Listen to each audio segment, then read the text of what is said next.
Another week, another episode of Star Trek Lower Decks. We're now in the middle of the 4th season, and it's time for some Ferengi stuff. This show's got a real affinity for Deep Space Nine, so hopefully their Ferengi episode is anywhere near as good as ones from the old series. As a comedy, I was also really excited going into this episode. Ferengi have long been a comedic race. Seeing what they could have the power to do with them here is particularly interesting. This week's episode is entitled Parth Ferengi's Heart Place, and was written by Cullen Crawford. As far as Ferengi episodes go, this one gives us quite a few good reasons to be excited. As was unveiled in the season's trailer, it features the return of Ron, played by Max Grodenchik, and Lita, played by Chase Matterson. Now it's a great opportunity to look at Ferenginar through an explicitly comedic lens. I do wonder if it was able to hold its weight compared to the satire Deep Space Nine presented. Now as a warning, the following review contains spoiler discussions for Star Trek Lower Decks Season 4, Episode 6. If you've not watched the episode yet, and I know there's some of you out there, it's probably a good time to turn away. But if you just like listening to my review anyway, thank you, and enjoy the video. Hello everyone, my name's Captain Jack, and welcome to Trek Central. Yes, we're in a different area today. We're recording in my personal office. There's building work going on here, and the other place is really loud. So hopefully you can forgive me. It's a bit of a different setup, and it's a bit brighter, but you let me know what you think. As always, before we do dive into this video, or should I say warp into this video, if you want to keep up to date on the latest Star Trek news, lore, and more, you know what to do at this point. Hit that subscribe button. Don't forget you can also follow us on social media. New York Comic Con is happening next week, and Paramount do have a Star Trek presence there. You're going to want to follow us on social media to keep up to date with that. We are now on Blue Sky, Threads, and Mastodon, I believe, for those who are not a big fan of X or Twitter anymore, so links are down below for that. Okay, engage. Now we've opened just about every review for the series like this, and at the halfway point, why stop now? The seasons mostly settle into a formula of how they do this, and this is the season's sort of story arc here.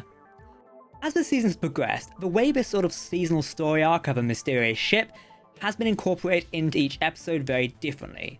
Like last week, when they explicitly incorporated it into the episode's plot point. They do the same sort of thing this week, but it feels different this time. In this episode, our mysterious alien enemy destroys a Ferengi ship. If you've seen one of these scenes, you've seen them all, although one of the Ferengi seems to know what's going on, arranging a meeting with someone under the guise of profit. If these aliens are able to communicate and set up this sort of thing, that makes them far more menacing. Destroying ships easily is one thing, but drawing people to their doom like sailors to sirens is something else. Their identity remains a mystery, but leading speculation at the moment is around a potential return of Badgie, Peanut Hamper, or Agamus. Federation have a dangerous enemy heading their way, whose actions are conveniently affecting the USS Cerritos. I really can't wait to find out what's going on and who's behind it all. I'm also glad that holding out until the real end of the season is actually doing a good job at creating tension. The Ferengi have always been a stand-in for the most extreme capitalism people you can imagine basically. A free-for-all dishonest trade, their homeworld essentially is a wretched hive of scum and villainy. Or scam and villainy, that'd be better. How things have seemed to have changed somewhat since the end of Deep Space Nine. There have been a few government reforms, and of course, the Ferengi weren't left untouched by the Dominion War. Speaking of, that one war memorial joke sort of irked me a little bit. It lingered a bit too long, and it made me kind of uncomfortable. The whole experience took me out of the episode. It's not a subject I'm qualified to speak on, but it felt a little disrespectful as well. Isn't this a memorial to the dead? So much lost income! Is there no justice in this galaxy? Man, I gotta give it to you. Frankie, keep it on brand. As far as complaints go, that's just about it. The other 25 minutes of the episode were the closest the series has come to a laugh for the minute. If the old school Ferengi stuff was in need of anything, it was a slightly more timely update. This week gave me everything I wanted in that regard. In 25 minutes, they touch on all the different locales of Ferenginar that you'd probably want to see. I would love to find a way to go under the Ferengi Commerce Authority, figure out what happened to all those government reforms. Maybe Brunt's still around, probably not. That being said, what we got was really nice. I do hope we get to see more of Ferenginar in the future, because it feels like there's more to attack than ever before. One of the funniest plots this week involved Tendi and Rutherford. They have to pretend to be in love with one another as part of their assignment. There's no real purpose to it, no real stakes, and they're clearly just having a bit of fun. Of all the different subplots on Ferenginar this week, it's easily the best. While there isn't much in the way of stakes, there's enough character development here to keep people satisfied. This season has been a very transitionary one. The characters have been promoted, they've moved quarters, even settled disputes Mark Twain style, and now some characters might actually be falling in love. I'm not usually one for romances in Star Trek, it's just not personally my cup of tea, but they make a surprisingly cute couple. Hopefully we'll be able to confront whatever it is they are feeling this week sometime soon. The funniest bits were definitely the restaurant. All the chocolate stuff was just great, with some hilariously excessive high stakes. I would have liked to hear more of that compliment list that they were sort of going through, but that's okay. Their strange meter of Maglimio made it funny enough.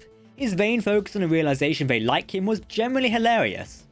He's easily one of my favourite side characters on the show. I do wish we'd seen Dr. Nana though, that would have been funny. It's not just Tendi and Rutherford out having fun on Ferengi though.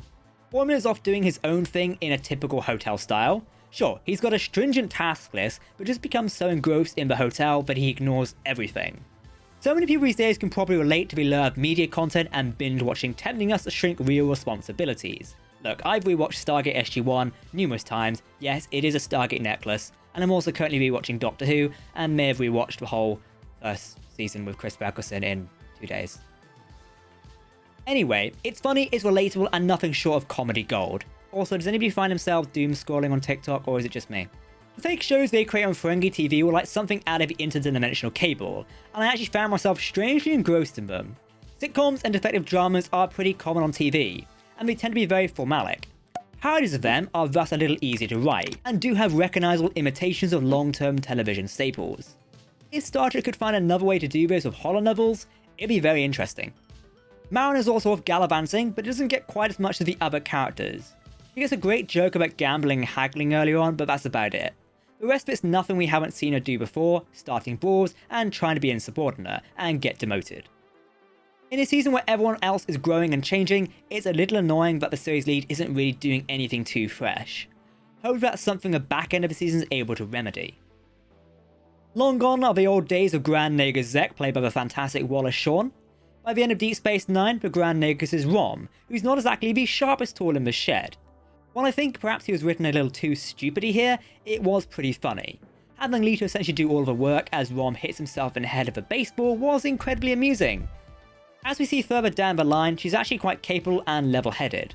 Their return perhaps shouldn't have been as publicised as it was, especially with their roles in the episode are actually quite small. Although I did enjoy the move to Rom's space on Ferengi, as it makes for a good photo op. In probably what is a deliberate twist, a photo of them in that space is what was shared in the trailer.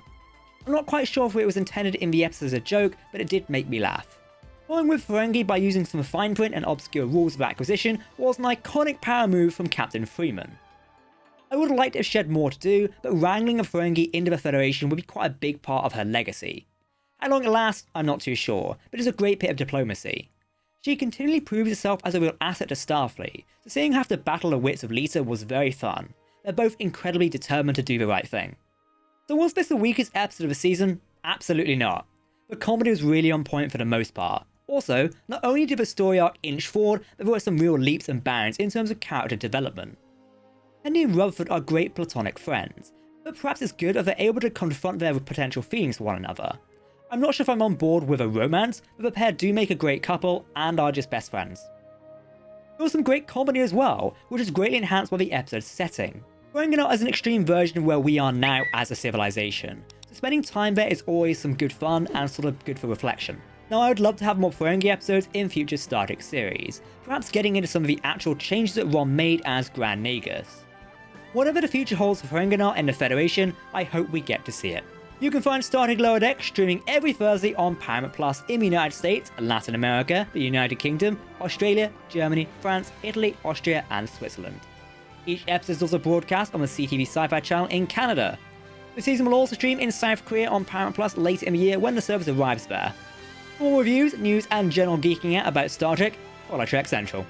If you want to keep up to date on all the latest Star Trek news, lore, and more, then make sure to hit that subscribe button to never miss a video from the team here at Trek Central. You can also follow us on social media or join our community Discord server. Seriously, come chat with us, it'd be nice. For now, I've been Captain Jack, thank you very much for watching, and I will see you very soon. Goodbye. Live long and prosper, my friends.